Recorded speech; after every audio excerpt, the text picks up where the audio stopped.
leitores do site Monfort, nós estamos aqui mais uma vez para gravar mais uma videoaula e o tema de hoje é a respeito do Sínodo da Família, que muito tem preocupado os católicos em geral e tem chamado muita atenção na imprensa, tendo em vista as notícias, infelizmente, bastante tristes a respeito do que esse sínodo está discutindo.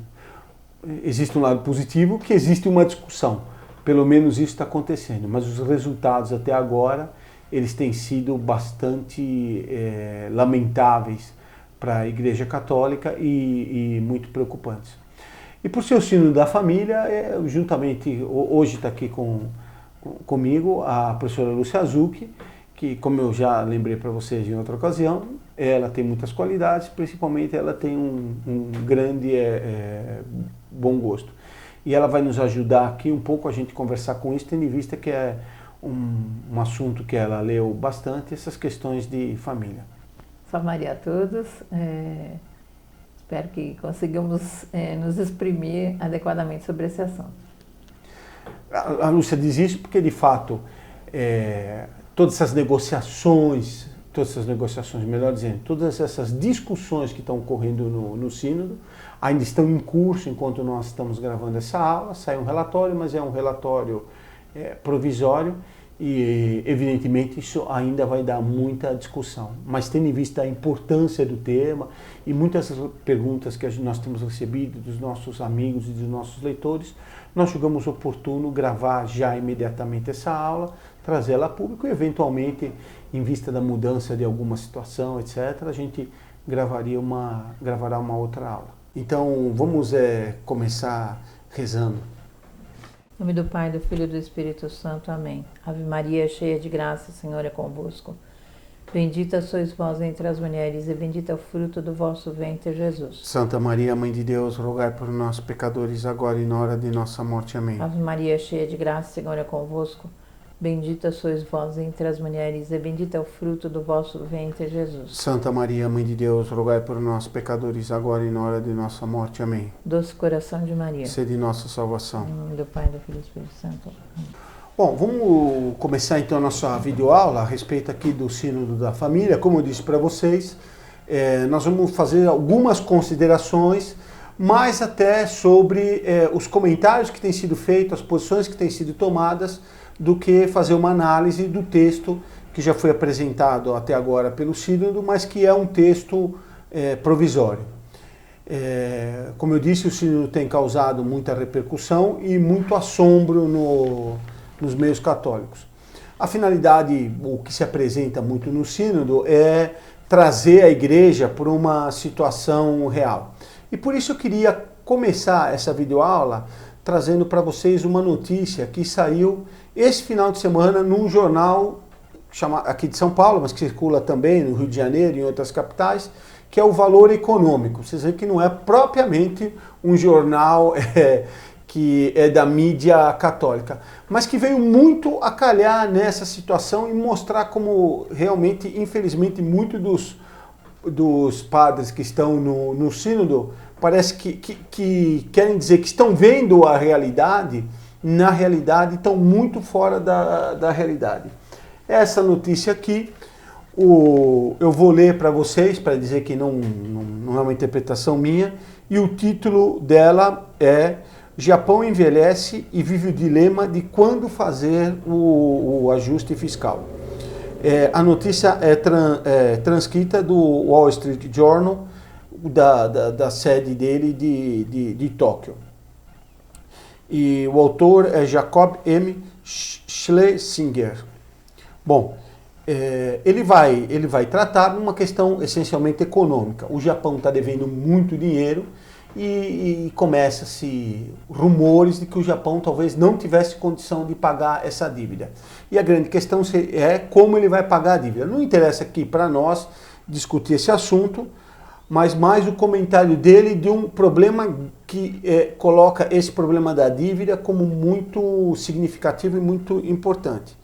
Então, ele diz, o autor do artigo, o envelhecimento da população pressiona as finanças públicas. Diz Ivan Guilhermetti, especialista em política fiscal da OCDE.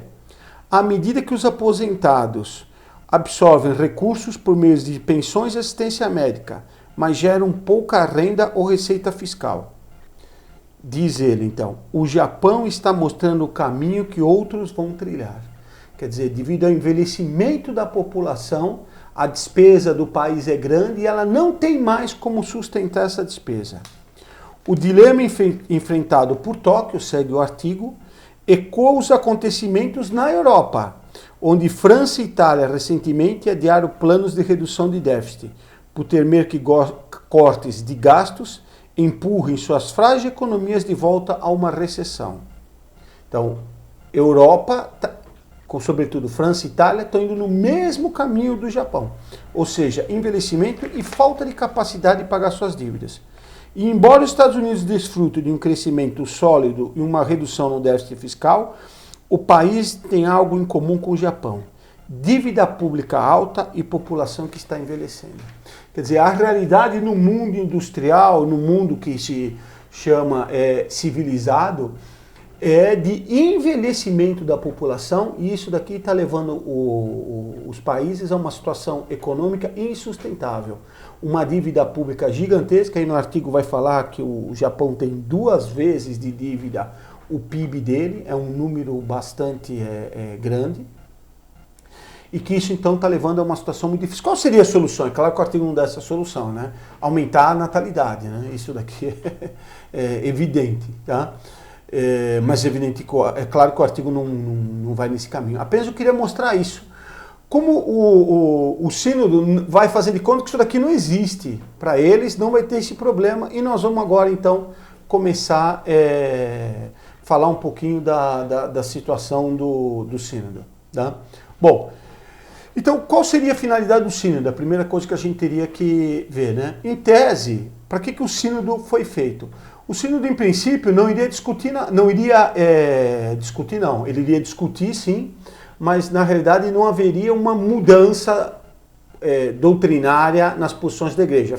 A finalidade era produzir um texto que servisse de base para as discussões nesse ano, e uma eventual mudança, uma eventual orientação seria dado só o ano que vem. Acontece que isso não aconteceu.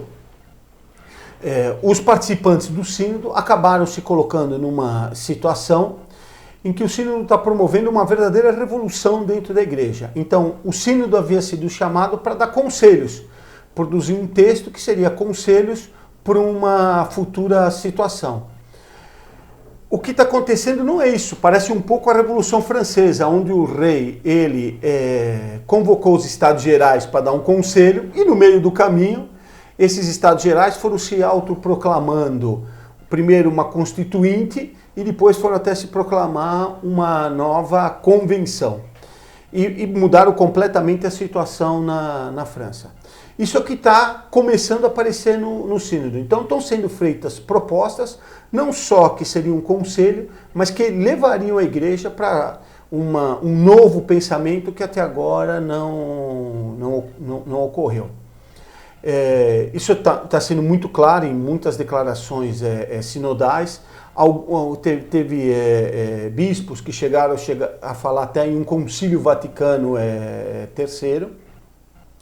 E eu queria mostrar para vocês nessa linha um trecho do casal brasileiro, o casal Zamperlini, que foi como representante. Eles são chefes de um movimento chamado Equipes de Nossa Senhora, é um movimento eu não conhecia até hoje, dizem que é conhecido, né? Aqui no Brasil, e que reúne casais, famílias, dentro de em princípio, eles estariam dentro de uma atuação da Igreja Católica. Então, veja só, esse casal foi chamado lá como auditor, mas auditor, evidentemente, é aquele que escuta. Mas não só auditor, eles foram convidados a falar alguma coisa. Tá?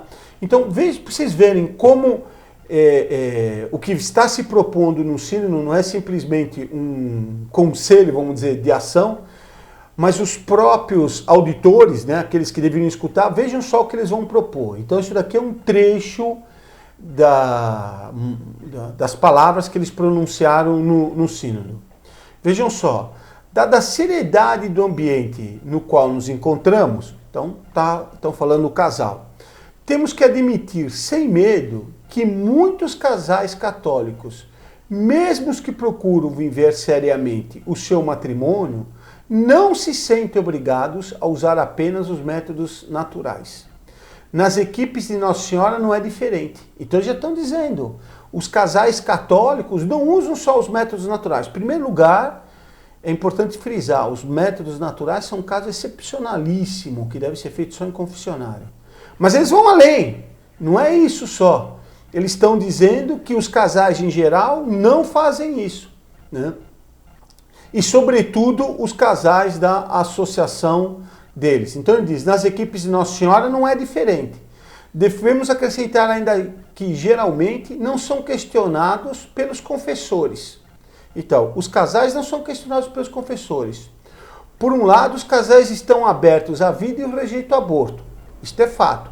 Por outro, não nos percebemos nas pregações e atendimentos espirituais a insistência na doutrina da Humanae Vitae. Ou seja, esse representante, então, vai dizer que nessa associação, eles não só utilizam-se dos métodos naturais, mas vão utilizar dos métodos artificiais, ou seja, pílula, etc., que são explicitamente condenados na Igreja Católica. E por que eles fazem isso?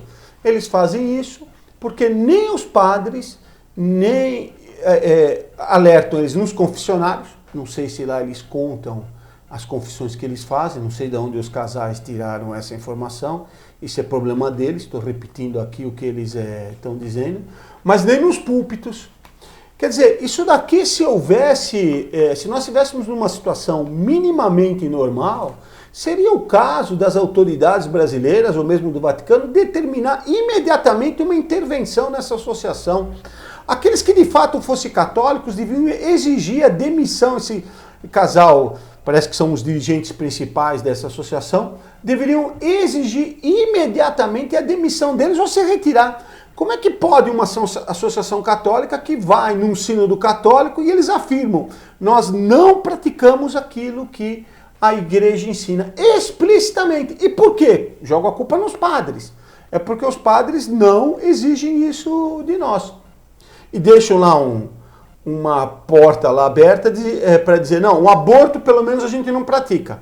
Que garantia a gente tem disso, eu não sei. Mas para frente a gente comenta um pouquinho mais a esse respeito.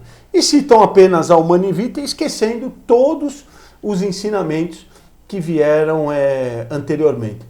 Por aqui se pode ver o clima que isso está. Quer dizer, se um casal de leigos que foi até esse sínodo, simplesmente com a função, em princípio, era de assistir, fazer uma participação, ele tem coragem de ir até lá e dizer explicitamente, olha, a nossa associação, nós que fomos convidados aqui, eles se apresentam como tendo sido convidados pelo próprio Papa Francisco. Nós não praticamos o que a igreja ensina, pode imaginar os bispos e os cardeais que estão lá exatamente para discutir esses temas. Quer dizer, o que se criou foi um clima dentro do sínodo de uma espécie seguinte, bom, é hora do que tudo é permitido. Aqui dentro vale tudo, vale falar o que quiser. Cada um pode defender a tese que bem entender. Evidentemente, não houve nenhum cardeal que dissesse que a solução é restaurar a missa antiga. Aí já seria muito perigoso para ele. Mas dentro das teses que estão em acordo com o mundo moderno, qualquer coisa pode ser falada. Isso daqui provocou uma briga muito grande dentro do sínodo, a tal ponto que fazia muito tempo que não se via dentro da Igreja Católica uma luta tão grande. Duas alas nunca, fazia muito tempo, acho que a gente só viu isso em livros de história da Igreja, né? Por exemplo, quando houve o arianismo, onde claramente uma ala enfrentava a outra. Mas de repente começou uma briga gigantesca. Essa briga se anunciava antes do sínodo.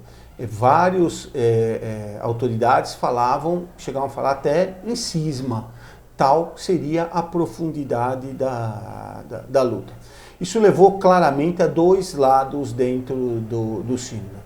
Então, de um lado, aqueles que vão dizer que é uma linha doutrinária, elas são representadas pelo cardeal Pell, o cardeal Olete, o cardeal Filoni, o Dolan dos Estados Unidos, o Van Troyes da França, o Burke, que tem sido um destaque já desde diante.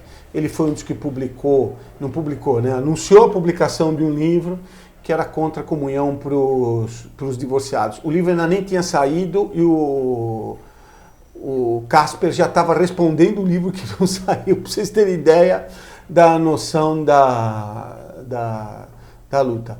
O Rilke, o Miller, que é outro que tem tido bastante destaque, o Scola, que diziam que era papável, que seria o sucessor de Bento XVI, o cardeal Cafarra e dois cardeais da África. Hoje havia mesmo uma notícia dizendo que os cardeais da África que tinham a posição mais conservadora, que são o Turkson e o Napier. Então, do outro lado, a gente tem um grupo que se autodomina, né, tendo a pastoralidade, porque o que eles vão dizer? Eles vão dizer que eles não são contra a doutrina católica, que tudo tem que ser mantido do jeito que está, que tem algumas coisas que foram definidas e que não podem ser mudadas, mas que a aplicação concreta dessa doutrina em casos específicos, ela pode acabar levando a uma situação completamente diferente, que até nega a própria doutrina. Eles não dizem isso explicitamente, mas é o que se vê claramente nos pronunciamentos. Então, a favor dessa linha que eles dominam, pastoralidade, e que de fato acaba deixando de lado os aspectos doutrinários, nós vamos ter o Baldisseri, que é secretário do sínodo, o Casper, que é praticamente um líder de toda essa ala e que se declara representante do Papa, o Schönenborn, que é cardeal de Viena, o Marx, que é de Munique, e tem três não cardeais que também têm se destacado. O primeiro deles é o Bruno Forte, que é um teólogo conhecido como tendo ideias modernistas, ideias progressistas. Ele não tem vergonha não de dizer coisas contrárias à doutrina tradicional da igreja, o Vicente Upalha e o Fisichella. Então essa vai fazer a linha, vamos dizer, de pastoralidade e que no fundo é uma linha que está levando a um rompimento, que é uma mudança da doutrina católica nesse ponto, né? Agora, essa briga ela está muito grande. O Sandor Magister, por exemplo, vai dizer que vai comentar da seguinte forma: no dia 13 de outubro, o Observatório Romano forneceu uma primeira consideração tímida da batalha campal iniciada nesta manhã na aula do Sínodo, após a leitura do Relatio pros Dissepatione. Esse foi o relatório que, quando nós estamos gravando essa aula, acabou de sair, que seria um primeiro relatório que o Sínodo produziu. Muita gente estranhou, disse que o relatório já estava pronto. O relatório causou um escândalo muito grande, sobretudo por causa da questão dos casais homossexuais. Então, o relatório tinha sido escrito pelo cardeal Peter Erdor, com a colaboração, às vezes prevaricante, é o termo que usa o Sandor Magister, com o próprio Erdor. Perdão, como o próprio Erdor sugeriu, na entrevista coletiva da manhã do secretário especial Bruno Forte. O que aconteceu? Foi feito o relatório e, logo que o relatório saiu, começaram os padres sinodais, os cardeais, a contestarem o relatório. O cardeal Pedro Eder leu o relatório. Quando então os repórteres perguntaram para ele sobre a questão do homossexual, ele falou: isso eu não sei, vocês perguntam para o Bruno Forte. Então ele que tinha assinado o relatório disse: não, para esse ponto eu não sei, e passou para o outro. Quer dizer, algo muito estranho, para dizer o mínimo. e que mostra toda essa luta enorme que está havendo no Sínodo. Quais são os dois pontos doutrinários, então, que estão sendo discutidos? O primeiro é a questão da comunhão dos divorciados e o segundo relativo aos casais homossexuais. Como a Lúcia já tratou disso aqui em outras aulas, eu pediria para ela ela vai fazer aqui um pequeno resumo do que está sendo posto em todas essas questões. Primeira questão que se fala, então, da comunhão para os divorciados, tá? Claro, não é a questão de ser divorciado, não é isso que está em questão, porque eventualmente a pessoa pode ter se divorciado sem culpa própria, quer dizer, ela pode ter sido abandonada. Agora, em nenhum caso, uma pessoa que tenha sido abandonada, ela pode casar de novo. Não há um segundo casamento enquanto o cônjuge está vivo. Então, se a pessoa, o que eles chamam de divorciado recasado, essa pessoa é uma pessoa que por qualquer motivo, justo ou injusto, se separou, desmanchou um primeiro casamento, se separou num primeiro casamento e se uniu a uma outra pessoa, essa pessoa está, como dizia a doutrina católica tradicional, está em estado de pecado público. Portanto, essa pessoa não podia ser admitida à comunhão. Segundo os pastoralistas, digamos assim, o fato dessa pessoa não comungar traria para ela uma angústia, digamos assim. Então a pessoa ela não quer seguir a doutrina católica na questão do casamento dela. Por outro lado, ela quer muito comungar. Ela é uma pessoa muito devota que ela quer muito comungar. Na verdade, o que tem acontecido com a questão da comunhão é que a comunhão passou a ser quase uma obrigação. Então, todo mundo que está na igreja comunga, só os divorciados recasados que não podem comungar. Como eu perguntei outro dia para um aluno meu, traficante pode comungar? Assassino pode comungar? Todo mundo pode comungar? Todo mundo deve comungar? É isso? Ou a pessoa comunga quando ela confessou e quando ela está em estado de graça, supostamente.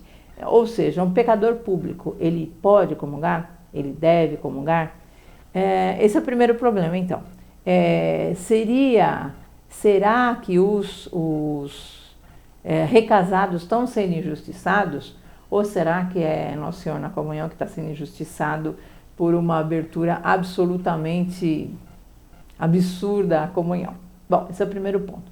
O segundo ponto, isso é o que se esperava, essa discussão já se esperava e foi anunciada pelo Cardeal Casper já há meses atrás, em termos bem preocupantes, tá? Porém, a coisa que se apresenta hoje está pior ainda. Nesse relatório que foi apresentado na segunda-feira, uma outra coisa abalou tremendamente, enfim, todo mundo que se interessa pela igreja. É um parágrafo escrito em termos assim escandalosos a respeito dos casais homossexuais. O teólogo bispo Bruno Forte colocou nesse documento, que queira Deus seja provisório, mas enfim, está lá escrito, ele colocou lá que os homossexuais, os casais homossexuais, têm um grande bem a oferecer à igreja. Será que as comunidades católicas estão dando a eles a ocasião de expor esses bens e de proporcionar à igreja todas essas vantagens que tem no estilo de vida deles? É algo de absolutamente incrível. Bom, vocês têm aí então dois problemas bastante evidentemente resumidos aqui dentro dessa situação, mas os dois problemas aí que estão no cerne dessa questão do sínodo.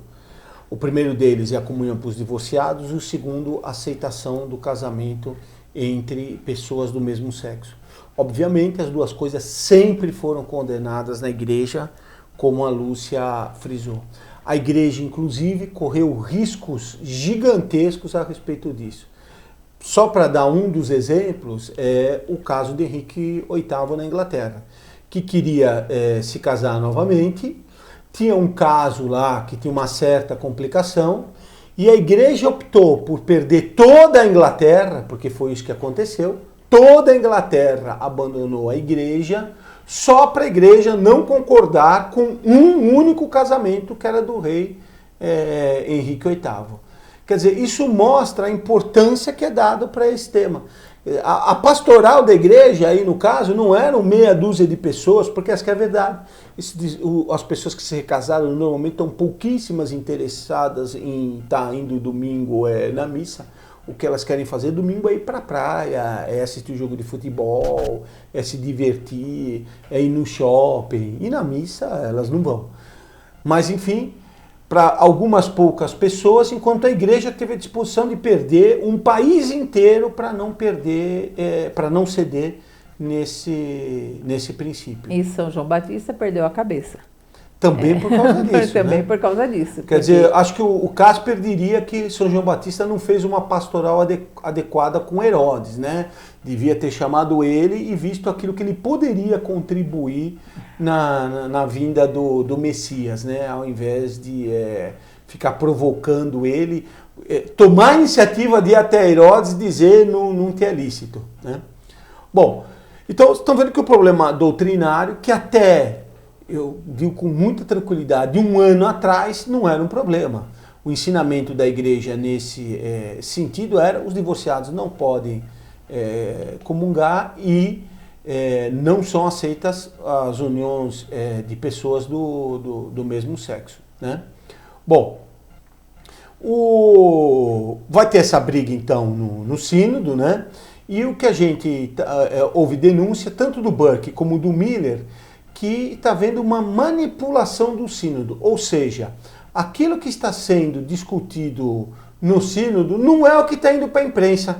Está procurando se apresentar uma situação muito mais aparentemente favorável à turma da pastoralidade, apresentando muito mais os discursos que eles fazem, as posições deles, do que o lado que é o lado conservador e o lado que defende a doutrina da Igreja Católica. Então o Miller também aqui vai se pronunciar, dizendo, né?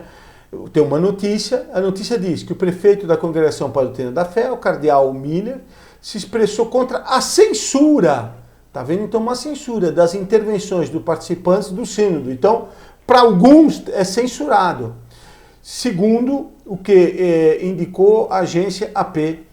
O populado alemão disse a uma televisão católica que, aspas, todos os cristãos têm direito a ser informados sobre intervenções dos seus bispos. Quer dizer, para alguns cristãos, não estava sendo, os católicos, não estava sendo dada informação do que seus bispos falavam.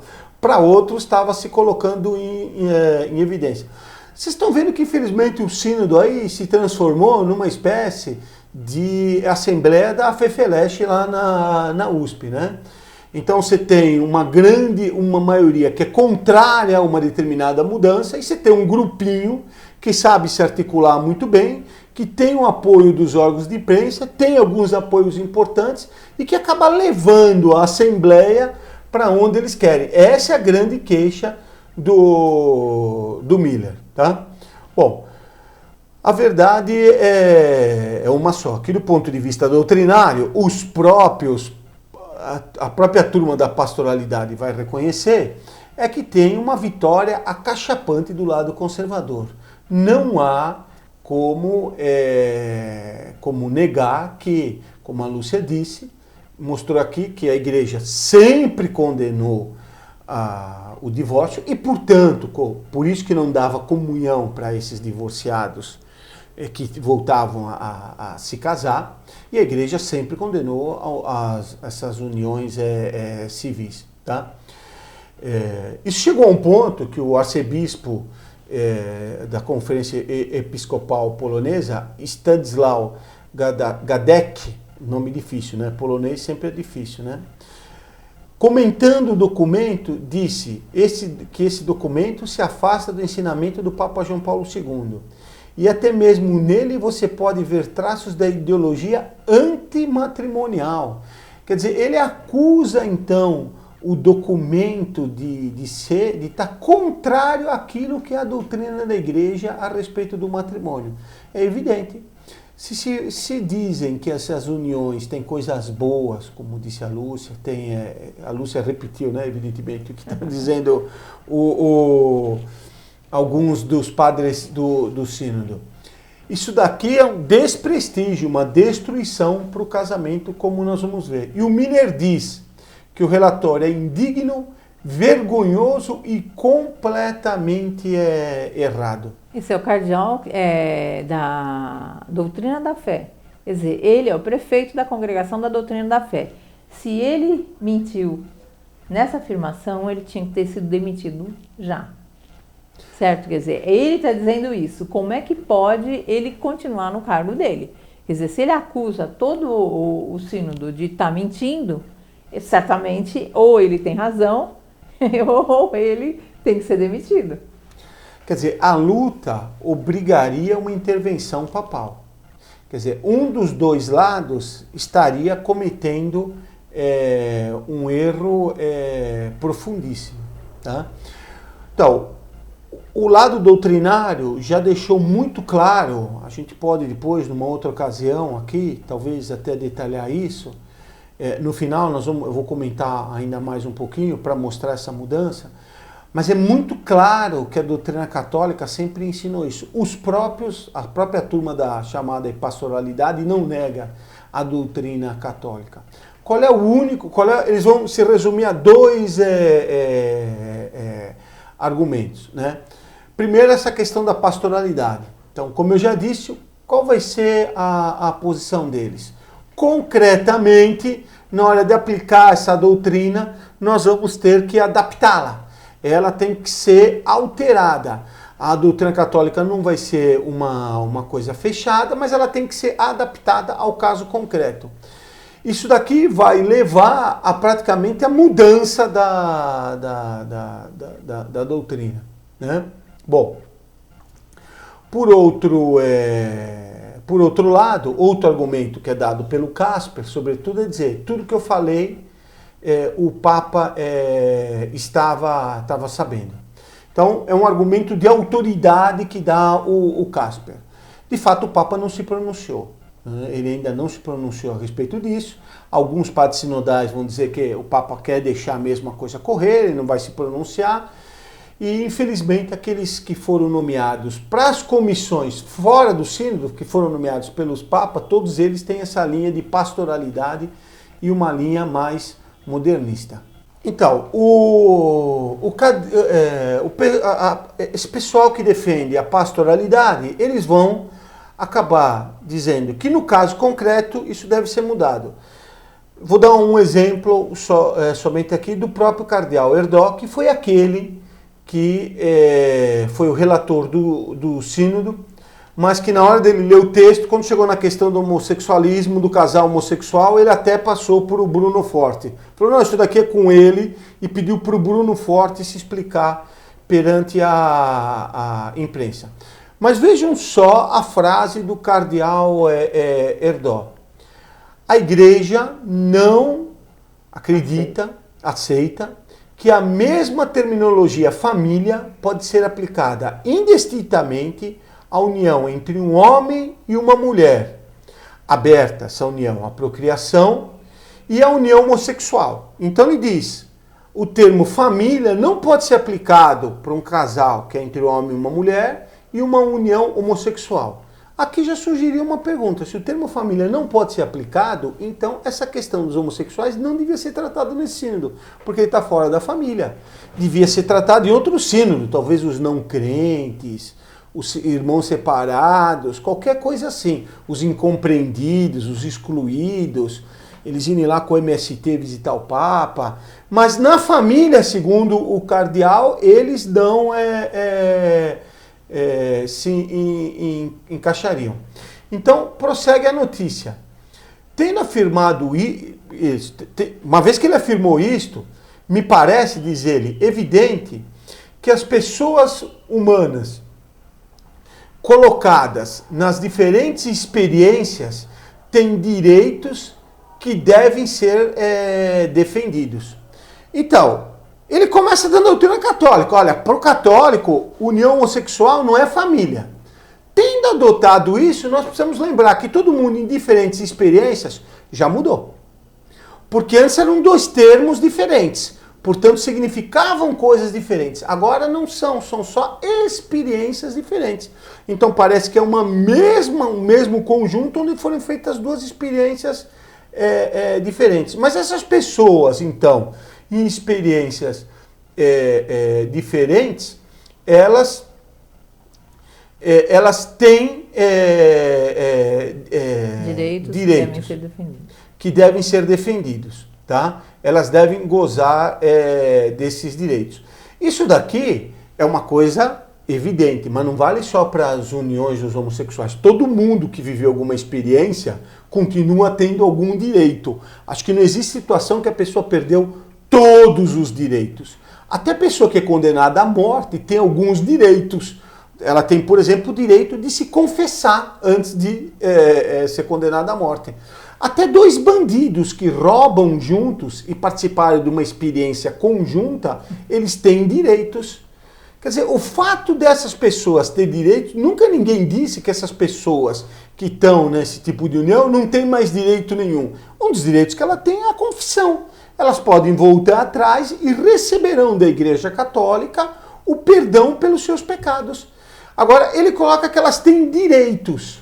Mas claro que tem. Mas quais são os direitos que elas querem ter? O que está insinuado aí, que elas têm os mesmos direitos das famílias que são constituídas por um casal de um homem e uma mulher. Porque senão a frase não tem sentido.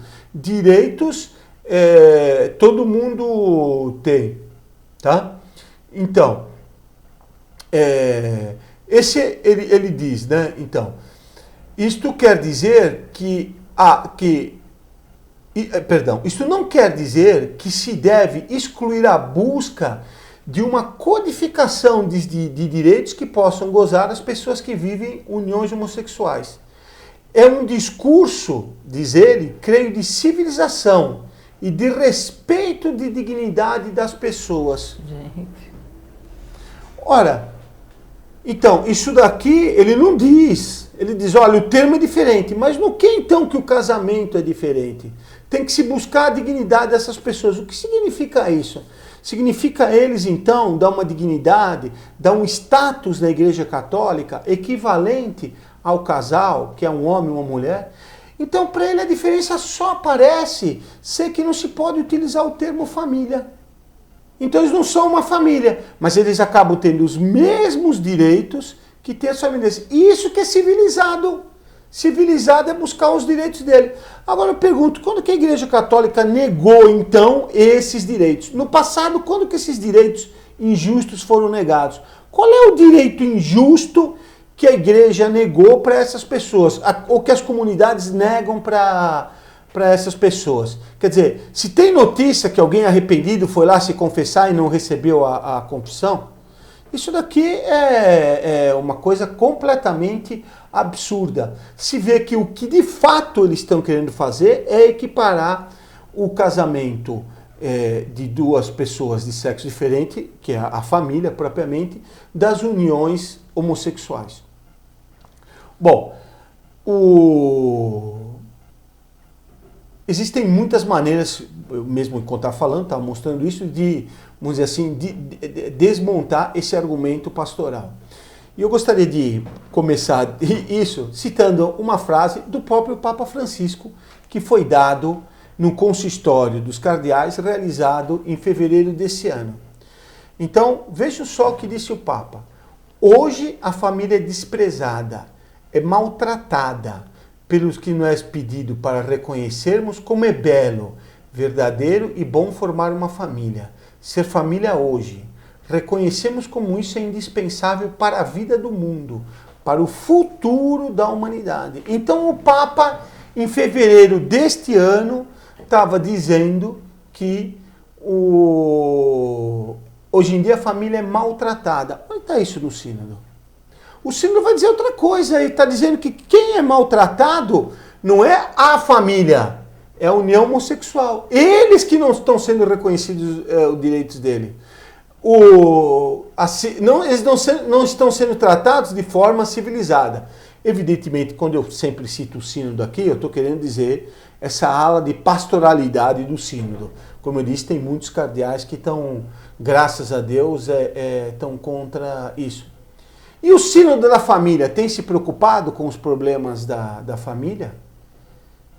Ele está cumprindo de fato essa missão que o Papa tinha determinado em fevereiro, de valorizar a família, de tratar os problemas verdadeiros da família? Por exemplo, na China, os casais, né, Lúcia, podem ter só um filho, é isso, né? Só podem ter um filho. Está começando a abrir o direito a um segundo filho. Como eu sempre comento, é interessante que na China se implantou essa lei com mão de ferro, com abortos forçados, com esterilização forçada e uma perseguição tremenda para quem tem o segundo filho. Na Europa, tudo isso se fez voluntariamente. Ou seja, o casal europeu só tem um filho. E o que a igreja tem a dizer sobre isso?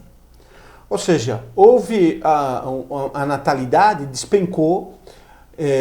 Por quê? Porque exatamente a família está destruída. Hoje em dia não se dá mais nenhuma importância e nenhuma valorização à família. Na China se chegou a esse absurdo de ser uma coisa imposta. Então, quem tiver mais de um filho é punido. Eu pergunto, qual foi a crítica que foi feita a esse tratamento dado na China? Ou será que a China é muito poderosa, não convém mexer com ela? Ou a Igreja Católica devia fazer como fez na Inglaterra, ainda que fosse para perder um país inteiro, manter a sua doutrina? Quer dizer, e esses católicos chineses que são perseguidos? Ninguém vai falar com ele? Isso daqui parece o Vaticano II, que não quis falar do comunismo. Essa que é a verdade. Quer dizer, um crime enorme, monstruoso que está sendo feito na China, não só contra os católicos, porque a questão de ter filho é um direito natural, mas é contra 1 bilhão de chineses. Evidentemente não existe 1 bilhão de divorciados no mundo. Então, se fosse, no mínimo, pela quantidade de pessoas que são perseguidas, o sínodo não devia ter se manifestado de alguma forma. Não, permaneceu em silêncio. Depois, aqui na América Latina também, a aprovação do aborto via judiciário. Os povos aqui são muito contrários ao aborto, em toda a América Latina, desde o México até a Argentina, e os congressos, então, não conseguem quórum, não conseguem força para aprovação do aborto. Aqui no Brasil mesmo, depois da vinda de Bento XVI, esse assunto morreu. O PT, que tem seus objetivos de governo, tem a implantação do aborto, não tem levado isso para frente, porque isso daqui certamente era perder a eleição. O candidato que se declara favorável ao aborto compor as fichas para perder a eleição. Então, os parlamentos não aprovam leis favoráveis ao aborto. O que se faz aqui na América Latina? Pelo judiciário tem se ampliado as questões do aborto. Foi o que aconteceu aqui no Brasil, foi o que aconteceu na Colômbia, foi o que aconteceu, se eu não me engano, também no Chile e em vários outros países. Então o judiciário faz legislação dizendo que contra o direito natural e que as mulheres têm direito a fazer o aborto. O que disse o sínodo a esse respeito? Não disse nada. Ficou em silêncio. Então, novamente, são milhões de crianças que vão morrer. E o sínodo permanece em silêncio, preocupado com os casais homossexuais e com a comunhão para os divorciados.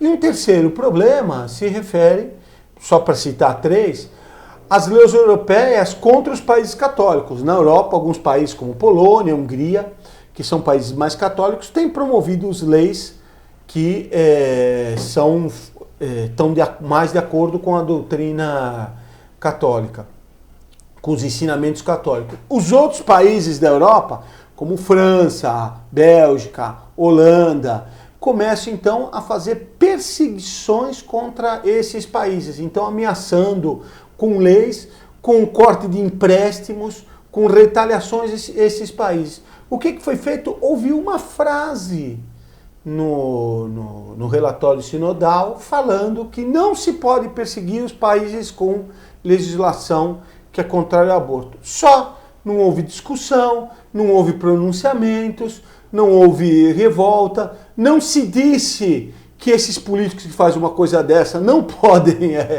que promovem essas perseguições, não podem comungar, não há um incentivo aos governantes desses países católicos, só uma frase muito rápida, né? Bom, e a gente poderia se perguntar aqui então, o que daria a aplicação dessa pastoral? O que imaginam esses que defendem a pastoralidade que vai acontecer? Eles sabem perfeitamente, e todos nós sabemos, basta ter um pouquinho de sinceridade intelectual, que os divorciados, esses que recasaram, não vão voltar a frequentar a igreja. Pode ter um outro caso muito excepcional. O que eles querem é aceitação por parte da igreja de que eles não estão fazendo nada errado, para ter uma espécie de tranquilidade da consciência deles. A condenação da igreja é uma constante condenação da atitude deles, uma constante lembrança para eles que eles estão errados, e que não é só errados aqui por causa dessa vida, mas que se eles morrerem nesse estado, eles perdem a alma e vão para o inferno por toda a eternidade. Isso daqui que eles não querem. É como a igreja estaria constantemente dizendo para ele, mudem, mudem, mudem. E o liberalismo, o subjetivismo moderno não permitem uma coisa dessa. Então, o que vai acontecer na realidade? Primeiro, os casais homossexuais e aqueles que defendem o homossexualismo não vão se contentar com isso. Ontem mesmo eu estava ouvindo o rádio, e numa rádio de trânsito aqui em São Paulo, quem estiver acompanhando aqui essa nossa videoaula pode até estranhar, puxa, uma rádio que fala só de trânsito, só fala os lugares congestionados. Para vocês verem como o trânsito de São Paulo ele é absolutamente caótico. Mas nessa rádio, que então não tem nada de política, não tem nada de religião, etc., um dos radialistas, 4 horas da tarde, ele começa a dizer que ele estudou em colégio católico e tirava nota baixa de religião. É claro que eu percebi que aquilo era conversa mole para boi dormir, que ele estava preparando para falar mal da igreja. Por que o fulano vai dizer que no primário ele tirava nota boa em tudo e só tirava nota baixa em religião? Então ele vai dizer, não, porque a igreja católica ensinava muita coisa errada. E agora, imagina só, descobriram a América, descobriram que os gays têm qualidades. Agora que eles vêm descobrir isso, e só isso que eles têm para dizer. Então não pense que eles ficaram contentes, não. Eles vão exigir mais e mais. Querem o reconhecimento, depois vão querer casar na igreja, de véu, grinalda, e o padre tendo que fazer o registro e tendo que aceitar tudo que está lá. Esse casal aí, o Zamperlini, que foi no sínodo e falou que os católicos lá se preveniam do aborto. Se aprovar esses métodos artificiais, se disserem que forem aceitos, continuem sendo ilícitos, assim como os métodos naturais, exceto, como eu disse, em situações extremamente excepcionais, eles vão começar o aborto. Por que não? Há 2 meses atrás a igreja dizia que a pílula está errada. Hoje está certo. A pílula mata o feto. Por que não pode matar depois de 3 meses? Vai ser a consequência, exigir o aborto. Então, por exemplo, isso daqui é muito diferente do que se ensinou na Casti Connubii. Não é, Lúcia? Casti Connubii é uma encíclica que Pio XI fez sobre o casamento. Segundo dizem, ela saiu em 1931. Segundo os historiadores, ela foi feita principalmente contra a eugenia. Tá? A eugenia, que era a doutrina subjacente do nazismo, tá? E que crescia e que pedia, entre outras coisas, o aborto dos deficientes. Tá? Entre outras coisas, agora, o Pio XI não se limitou a isso e ele fez toda uma série deu toda uma argumentação a respeito de moral familiar excelente e que o próprio Paulo VI considerava infalível. O Paulo VI, imaginem só, o Paulo VI considerava que a proibição dos métodos artificiais de controle da natalidade feita por Pio XI já era infalível. Além disso, quer dizer, claro, isso aí foi repetido pela Humanae Vitae, só que o mais importante, que é o espírito da coisa, infelizmente a Humanae Vitae não repetiu. O que dizia Pio XI a respeito dos filhos? Os filhos são a glória da família, são a bênção de Deus na família. Os filhos são o objetivo principal da família, tá? Então, a procriação e a educação dos filhos é o verdadeiro objetivo da família. A ajuda mútua entre os cônjuges é um objetivo segundo, que está subordinado, que tem que estar subordinado ao primeiro objetivo. Evidentemente, caso esse primeiro objetivo não exista, quer dizer, caso a pessoa não possa ter filhos, o casamento permanece mesmo assim. E é lógico que em muitas circunstâncias a ajuda mútua é o mais importante. Em todo caso, o principal objetivo do casamento é a procriação e a educação da família.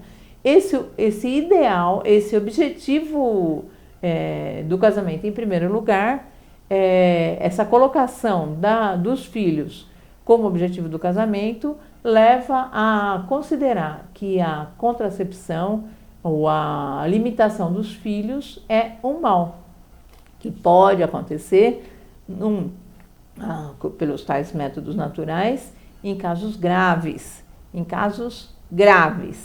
coisa que foi se esquecendo, tá? Que chegando até no caso da Humanae Vitae, a quase que louvar e como é que chama? Exaltar a limitação de filhos. Por isso nós estamos na situação atual. Claro, quem tem um objetivo louvável vai tentar atingir esse objetivo de qualquer jeito. Então, se a limitação de filhos é uma coisa boa, se chega a ele de um jeito ou de outro. Tá? Ou seja, toda essa problemática atual veio de um problema. A questão da limitação da natalidade. Essa que é a verdade. Uma vez admitido este princípio errado de que a finalidade do casamento não é a procriação, mas sim a felicidade dos cônjuges, o bem-querer dos cônjuges, todas essas pataquadas sentimentais modernas que podem servir para uma telenovela dessas porcarias modernas, mas que estão muito longe da realidade, daquilo da verdadeira felicidade. Da verdadeira felicidade e daquilo que Nosso Senhor quis para nós, né? Admitido este erro, todos os outros erros vêm por consequência. Então, tem que se aceitar, se o casamento é a felicidade dos cônjuges, tem que se aceitar o divórcio, porque se os cônjuges não são mais felizes, os dois juntos, a felicidade deles pode ser feita com outros dois. Se não der, tem uma segunda, uma terceira, uma quarta e uma quinta vez. Agora, se a felicidade não é com uma pessoa de outro sexo, uma pessoa do mesmo sexo, então tem que se aceitar essa felicidade também com pessoas do mesmo sexo. Alguns cardeais, se eu não me engano, não tenho certeza se foi o Miller ou outro, mas diz, se o princípio é esse, por que nós vamos aceitar a poligamia? Tem que se aceitar a poligamia. Os cardeais africanos. Por que eu tenho que, como ironizou o cardeal Napier, por que a igreja pretende, então esses cardeais, enfim, pretendem aceitar a poligamia sucessiva e ele não pode aceitar a poligamia simultânea. Ou seja, se um bom católico africano quer ir comungar com suas duas mulheres, por que ele não tem direito, enquanto um europeu tem direito depois de ter deixado a primeira, a segunda, a terceira e está com uma quarta? E aí ele poderia até citar exemplos do Antigo Testamento. Né?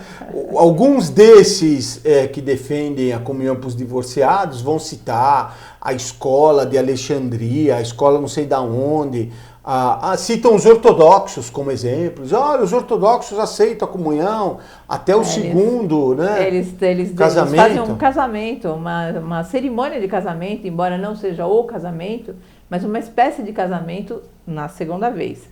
Quer dizer, claro que esses ortodoxos vão ficar para trás, porque depois de aprovada a segunda vez, eles vão querer a terceira também. Bom, mas eles citam os ortodoxos, né? Imagina. Pena que eles não citam os ortodoxos para a missa antiga. Deviam dizer, não, vamos aceitar de volta a missa antiga, porque os ortodoxos também ainda estão na missa antiga. Aí o exemplo dos ortodoxos não vale.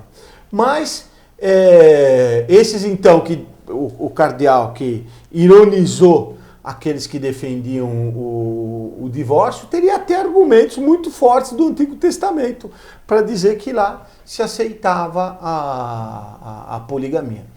Por tudo isso, vocês podem ver o desastre que está se apresentando nesse sínodo. Como nós estamos insistindo, tem uma ala de oposição, mas se não for aí uma intervenção de Deus, uma ajuda de Nossa Senhora, a outra ala, apesar de ser minoritária, parece conseguir manipular o sínodo. Bem, então, vocês viram a questão da Casta Conubis, como ela é contrária a todo esse pensamento que é moderno, que está sendo difundido por essa ala que se autodenomina pastoral, mas que de pastoral não tem nada. Mas nós não precisamos voltar tanto tempo atrás, né? Eu trouxe aqui para essa videoaula apenas um exemplo, certamente seria fácil de conseguir outros, que constam desse livro aqui, que é chamado O Léxico. Vocês estão vendo, acho que vocês conseguem ver, é um livro enorme, acho que muitos dos nossos leitores conhecem. O Léxico é uma coleção de assuntos, como se fosse um dicionário de assuntos. Ele tem temas e para cada um dos temas são feitos artigos. O livro é enorme, vocês podem ver, a letra não é grande aqui, não sei se vocês vão conseguir ver, mas tudo 2 colunas, uma coisa muito grande. Esse livro é do Conselho Pontifício para a Família, ou seja, um conselho papal, né? Um conselho que está subordinado diretamente ao Papa e que fazia estudos e fez estudos para temas da família. Em 2004, ele publicou esse livro aqui. Essa edição que eu tenho é uma edição espanhola. No Brasil, ele demorou muito tempo para ser traduzido, existe já em português, e quando eu estive em Roma, me disseram que estava demorando muito para ser traduzido, porque não se encontrava uma pessoa de confiança para traduzir. Bom, existem aqui, quem tiver a oportunidade de ler esse livro, eu não estou dizendo que tudo que está aqui está correto, é o ideal, não tenho autoridade nem conhecimento para dizer isso, mas de forma geral é um livro que trata esses temas de maneira correta e muito contrário a tudo isso que está sendo falado. Então eu peguei só um tema, só um tópico, que é feito pelo cardeal Lopes Trujillo, que é chamado Família e Privatização. O que ele chama de família e privatização? O que é a privatização? A privatização é considerar a família somente no âmbito privado, quer dizer, no âmbito público, não tem nada a ver com a privatização no sentido econômico. No âmbito público, no âmbito social, a família não teria direito a ter um status, uma manifestação. É o que acontece hoje em praticamente todos os países. Dou só um exemplo agora nas votações. A família não vota, votam as pessoas. Não seria o razoável. O razoável seria o chefe da família, normalmente o marido, representar a família. Agora as feministas rasgaram as vestes, vai ter aqui uma onda de fúria, etc. Mas isso daqui que é o natural, não adianta vocês quererem ficar com raiva, ficar irritados. O que eu estou descrevendo é simplesmente uma situação natural. A família é uma constituição natural. E como é uma sociedade natural, foi Deus que fez, as pessoas não combinaram a família. E como toda a sociedade, ela precisa ter um chefe. E normalmente o chefe é o homem. Isso daqui está no Evangelho, isso daqui foi sempre o ensinamento da igreja, isso daqui teve em todas as sociedades porque é natural. Só nesse nosso século recente, 20 e 21, é que se descobriu que a natureza não existia e se inventou um monte de outras coisas, por isso que nós chegamos nessa situação que agora está o Japão e que vai piorar. Bom, mas enfim, então o cardeal vai comentar a respeito disso, vai falar dessa questão de tirar do âmbito social a família. Eu vou ler uns trechos aqui para não dizer que eu inventei de tal maneira, ele vai ser contrário, vocês vão ver a tudo isso que nós dissemos. Então, diz o cardeal Lopes Trujillo, com a aceitação passiva de leis iníquas, se contribui ao desenvolvimento e à difusão do mal. Se geram comportamentos equivocados, mentalidades e modelos culturais preocupantes. O Santo Padre adverte, se as leis não são o único instrumento para defender a vida humana, entretanto, desempenham um papel muito importante e às vezes determinante na promoção de uma mentalidade e de costumes. Quer dizer que os católicos, eles não podem ter uma atitude passiva na aceitação de leis iníquas. Isso daqui é uma coisa tremenda, porque então se o sínodo aprovar uma lei iníqua, como por exemplo essa de aceitação da comunhão para os divorciados ou da união de pessoas do mesmo sexo, os católicos são obrigados a resistir, sob pena de ter uma deformação. E o que é resistir? Resistir não é vamos fazer uma loucura, vou pôr uma bomba lá, ora, numa igreja que tiver uma coisa dessas errada. Isso daqui é uma coisa de doido, claro que não é para se fazer isso. A pessoa que fizesse estaria cometendo um crime. Resistir é cada um no seu âmbito fazer alguma coisa. Não é simplesmente ficar atrás lá da internet e postar alguma coisa lá com um nome anônimo. Resistir é pegar as pessoas que são próximas a nós e dizer a doutrina católica correta. E para aqueles que estão na situação, dizer para eles, vocês estão errados, se vocês morrerem assim, vocês vão para o inferno. Pegar aqueles que são nossos parentes, nossos amigos, esses são os mais difíceis. Não dizer, bom, agora tem a lei, não sou obrigado a falar mais nada. Contrário, tem que resistir. Pegar o padre da paróquia, que se fizer um sermão desse, pega lá em particular, não vai levantar no meio do sermão. Mas pegar em particular para ele dizer, olha, o que o senhor está defendendo está errado. Ah, o sínodo aprovou, não interessa. A lei iníqua não pode ser aceita. E quem estiver próximo do bispo, fala com o bispo. Quem estiver próximo do cardeal, fala com o cardeal. E se for o caso, tiver possibilidade, fala-se até com o Papa. É resistir essa lei iníqua. Resistir não é se revoltar. Resistir é não aceitar o erro. O pai que manda o filho cometer um assalto, o filho resiste, diz não vou. E se o filho sabe que o pai é ladrão, ele deve dizer, o senhor está roubando, o senhor está errado. Mas não é só. Continua o cardeal. A família recebeu de Deus essa missão, ser a célula primeira e vital da sociedade. Por isso, a família não deve fechar-se sobre si mesmo, com egoísmo e temor. Não devemos nos fechar sobre nós mesmos. Senão deve exercer sua influência na igreja e na sociedade. A família tem que dizer, essas leis aqui colocam a nossa existência em risco. O cardeal Casper pode dizer o contrário, ele está mentindo. Ele com isso daqui vai equivaler a família homossexual à família católica, a família de fato. Merece, vale a pena sublinhar, diz o cardeal Trujillo, a palavra missão, que não só significa um gesto, senão uma tarefa, uma vocação. A missão abre a família uma dimensão mundana, social. Tem que seguir insistindo o conceito de família aberta, e não só enquanto as conotações de caráter político que se devem assumir, preparando-se e organizando-se para as mesmas, senão também para a sua relação com a igreja. O cardeal parece profético aqui.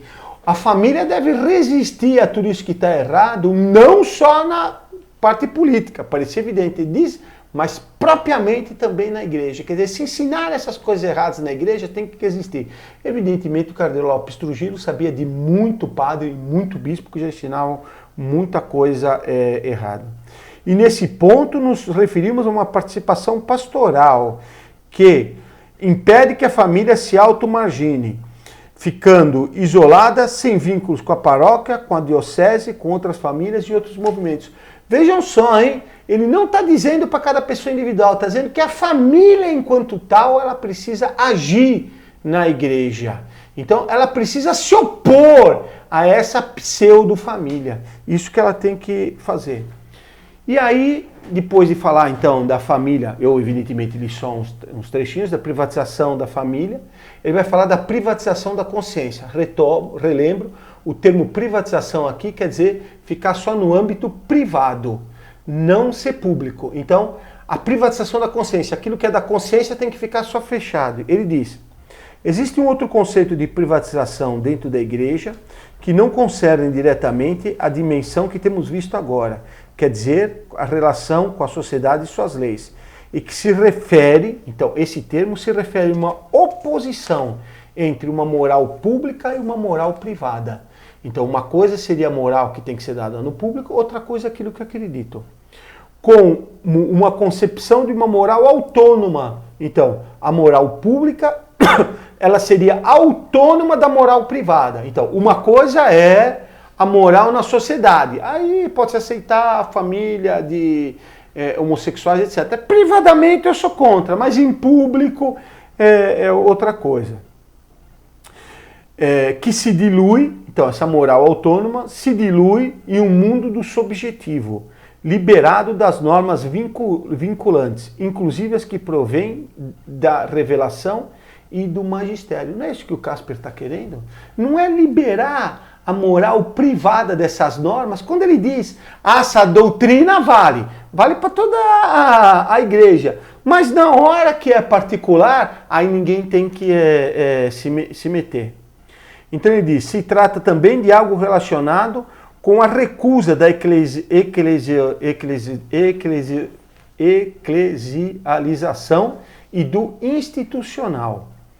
Como se a fé pudera prescindir de uma participação eclesial com plena coerência em todas as suas circunstâncias. É o que o cardeal Casper diz. Uma coisa é a doutrina, outra coisa é a aplicação concreta. Então o cardeal Lopes Trujillo está condenando exatamente as frases do Casper. Aliás, o Burke diz, tudo isso que o Casper está defendendo, já há 30 anos já tinha sido condenado. É incrível que esteja voltando agora. E continua o cardeal Lopes Trujillo. O sujeito, as pessoas se nomeiam em norma de sua própria moralidade e se resiste de fato de que a igreja no público interpele e se intrometa em sua livre vontade e suas decisões. Então a igreja não pode se intrometer. É o que ele está dizendo. Olha os casais, o que a Lúcia contou. Olha como eles têm coisas boas, como eles são bonzinhos. Eles vivem num estado de pecado? Isso a gente não tem que se intrometer. Isso é problema deles. Então ele diz, este é um mecanismo de destruição. O que está sendo destruído? O que está sendo destruído é a Igreja Católica. Se essas leis, se essas normas passarem, a gente só tem certeza que a igreja vai continuar por causa da frase do Nosso Senhor, porque o normal seria desaparecer. Ela estaria numa destruição. Esse mecanismo é um mecanismo de destruição. Assim como no social existe o risco de tornar o delito em direito, porque o reino do subjetivismo veta toda imposição, o bem, porque ou melhor, porque a mesma lei iníqua se interpreta desvalorizando o edifício ético, né? Então, se é tudo subjetivo, pode se interpretar como uma coisa é boa é ruim e vice-versa. E uma privatização, na igreja, existe o risco de que, uma vez negada a malícia dos atos intrinsecamente desordenados, porque não estão orientados para o bem integral do homem e não podem ser reconhecidos assim por Deus, se negue o pecado. Então o que o cardeal Lopes Trujillo está dizendo, se passar esse tipo de coisa, vai se negar o pecado. Se negar o pecado, está tudo destruído, é claro. Então cada um faz o que bem entender e não há mais nenhum sentido na Igreja Católica. Então o que o cardeal Lopes Trujillo está dizendo, passaram as coisas que o Casper está dizendo, se negou o pecado, se há um mecanismo de destruição. E ele conclui essa parte. Se pretende buscar exceção às normas, vinculantes universalmente. É o que o Casper está dizendo. O Casper diz explicitamente, nós temos que procurar os casos concretos. E ele diz, então, cardeal Lopes Trujillo, Santo Agostinho advertia que, em relação aos atos que são em si mesmos pecados, como roubar, fornicar, blasfemar, ele não está aqui, mas podia se acrescentar, a sodomia e atos parecidos a estes, realizados por boas razões, não seriam pecados. É o caso que o Casper está dizendo, os casais se gostam, etc. Ou melhor, conclusão ainda mais absurda, seriam pecados justificados. Tal concepção de privatização de moral privada é um atentado contra a verdade integral do homem, concebido integralmente, e destrói os princípios da moral. Então ele diz que essa privatização da consciência não se pode aceitar. Então vocês estão vendo, a Lúcia comentou a Casta Conubis, também que a comissão da família, a Comissão Pontifícia para a Família, vai fazer a mesma condenação. Para finalizar, eu acho que a gente tem que se perguntar, é inevitável, como é que houve essa mudança? Como é que de repente agora tem essa mudança? A resposta quem dá é o próprio Casper. Então é feita uma pergunta para ele se ele põe em dúvida o casamento cristão. Então ele diz: a doutrina da indissolubilidade do matrimônio sacramental se baseia na mensagem de Jesus. A igreja não tem poder de mudá-la. É o que ele está fazendo, mas ele começa dizendo que não pode mudá-la. Este ponto não muda. Um segundo matrimônio sacramental, enquanto o cônjuge esteja com vida, não é possível. Mas deve-se distinguir a doutrina da disciplina. Uma coisa é que se ensina, outra coisa é que se pratica. Quer dizer, a aplicação pastoral em situações complexas. Exatamente o que condenou o cardeal Lopes Trujillo. Acho que está claríssimo. A condenação do Lopes Trujillo vai em cima do Casper em cheio. Então, ademais, a doutrina da igreja não é um sistema fechado. E aqui vem o segredo do Casper. O Concílio Vaticano II ensina que há um desenvolvimento no sentido de um possível aprofundamento. Então, no Vaticano II, já se começou com essa ideia. É possível ter um aprofundamento. Então, continua ele. Pergunto-me se é possível, neste ponto, levar a cabo um aprofundamento semelhante ao que se deu na eclesiologia. Então, no estudo da eclesiologia no Vaticano II, vai se caminhar para o seguinte: ainda que a Igreja Católica seja a verdadeira Igreja de Cristo, há elementos de eclesiologia também, além das fronteiras institucionais da mesma Igreja Católica. Então, o que muita gente do Vaticano II veio defender? Só a Igreja Católica é a verdadeira, perfeito. Mas a Igreja Católica não é esses limites visíveis. Tem coisas fora dos limites da Igreja Católica que também são verdadeiros. Ou seja, houve uma negação de que existisse uma verdadeira religião. A Igreja Católica não é a única verdadeira. Ora, a Igreja Católica, ela sempre se afirmou, é a única verdadeira. Por isso que a moral da Igreja Católica era a única verdadeira. Da nossa ligação com Deus, da religião, é que vai surgir a moral. É claro, se alguém diz que não existe Deus, como é que vai dizer que existe uma lei natural? Porque se a lei natural é a vontade de Deus expressa na natureza, se eu digo que não existe Deus, como é que pode existir uma lei que é a vontade de Deus expressa na natureza? A moral passa a ser completa e absolutamente subjetiva. Isso a gente vê em outras religiões, elas produzem outras morais. O caso dos ortodoxos. Então eles dizem que pode casar a segunda vez. Então quando eu digo a Igreja Católica, quando alguém afirma a Igreja Católica não é a única verdadeira, ele não pode mais afirmar a moral da Igreja Católica é a única verdadeira. Não dá mais. É uma consequência lógica. Então, se existem outros elementos, outras religiões que têm verdades, existem outras morais que têm verdades. É o que vai dizer o cardeal Casper. Então, ele diz: em certos casos, não se poderia reconhecer também, em um matrimônio civil, alguns elementos do matrimônio sacramental? Então, o sacramento é só na Igreja Católica. O Vaticano II vai dizer... Como? E só um. E só um. O Vaticano II vai dizer: existe uma Igreja Católica para além dos limites do visível. Que bom! Qual é a consequência? Existe uma moral também fora da Igreja Católica. Então, se os ortodoxos consideram o segundo casamento, pode ser aceito. Se os maometanos consideram 3 casamentos ao mesmo tempo, também pode ser aceito. Então, qual é o exemplo do matrimônio sacramental fora da Igreja Católica? Continua o cardeal Casper. Por exemplo, o compromisso definitivo. O matrimônio civil. O matrimônio civil. O compromisso definitivo, o amor e o cuidado recíproco, a vida cristã, o compromisso público. porque não existem essas em uniões de bens, fato. entre aspas, não existem uniões de fato. Isso aqui já é uma coisa ultrapassada. De uma semana para cá, eles estão defendendo também as uniões de fato e também as uniões livres. E, por incrível que pareça, até mesmo a Cardeal Chamberlain chegou a defender hoje o auxílio mútuo e amor entre os cônjuges na união homossexual. É claro, é uma consequência disso. Então, se a Igreja Católica não é a única verdadeira, não é a única moral verdadeira, vamos achar aí elementos de moral verdadeira em todos os outros lugares, em todas as outras religiões. Portanto, nós temos que fazer uma luta contra tudo isso que está no sínodo. É evidente. Agora, para a gente ter uma vitória definitiva mesmo, só a gente voltando bem atrás e dizendo a Igreja Católica é a única verdadeira. Fora da Igreja Católica não há salvação.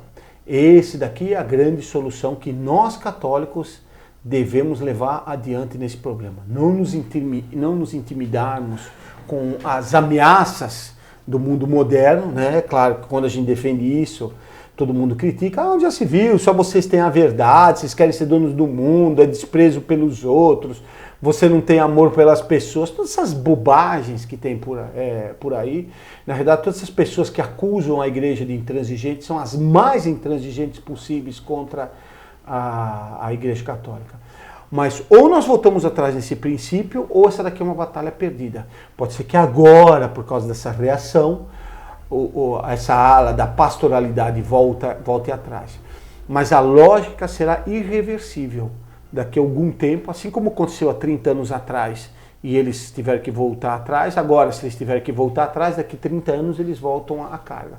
Ou se muda o princípio básico e se reafirma novamente a Igreja Católica é a única verdadeira. Portanto, a moral da Igreja Católica é a única verdadeira, ou então as consequências de um pensamento diferente levam para todas essas loucuras. Para encerrar, nós evidentemente estamos numa situação tremendamente difícil. O que vai acontecer só Deus sabe.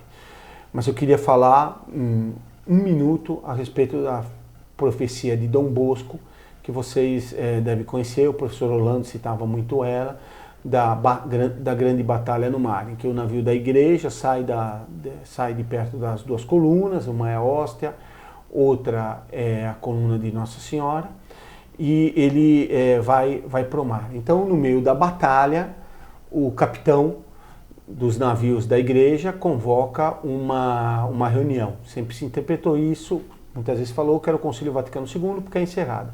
E tem uma segunda reunião e a briga passa a ser dentro da igreja. Sempre se falou muito que seria o Vaticano II.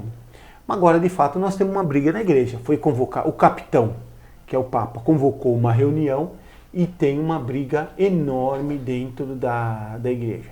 Quem sabe, posso estar absoluta e totalmente enganado, quem sabe o sínodo não é essa reunião. Então, diz Dom Bosco no sonho, entremente as armas de fogo dos assaltantes são disparadas. Então, o navio da igreja e os navios auxiliares estavam lutando contra os inimigos e, de repente, então eles resolvem fazer um grande ataque, disparando as armas de fogo dos assaltantes. Rifles e outras armas, bem como as proas se quebram. Muitos navios são atingidos e afundam no oceano. São muitos navios da igreja. Cada navio no sonho representava um bispo.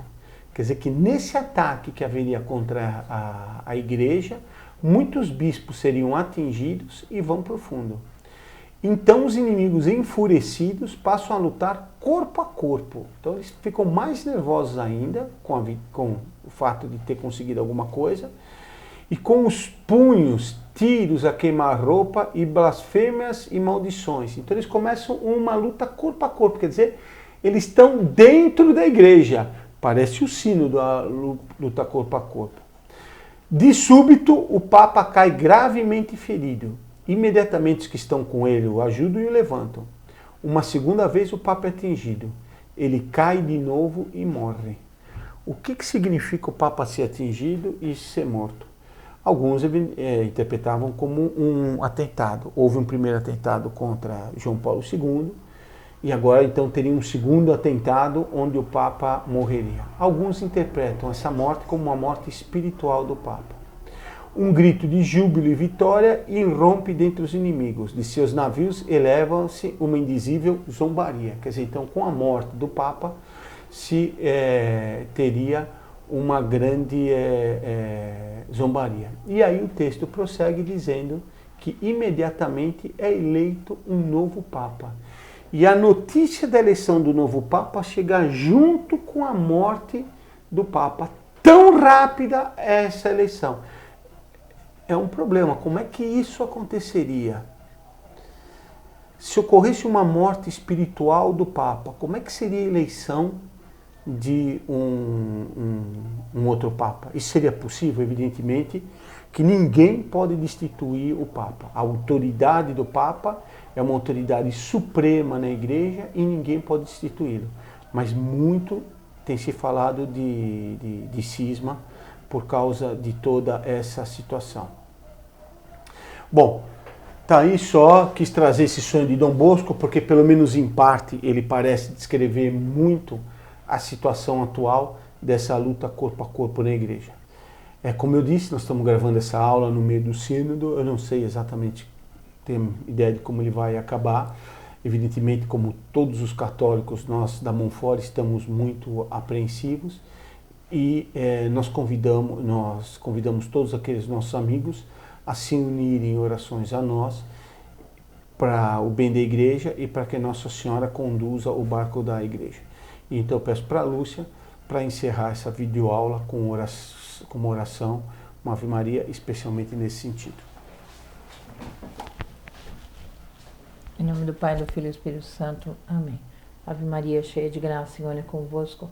Bendita sois vós entre as mulheres, e bendito é o fruto do vosso ventre, Jesus. Santa Maria, Mãe de Deus, rogai por nós, pecadores, agora e na hora de nossa morte. Amém. Maria, auxílio dos cristãos. Rogai por nós.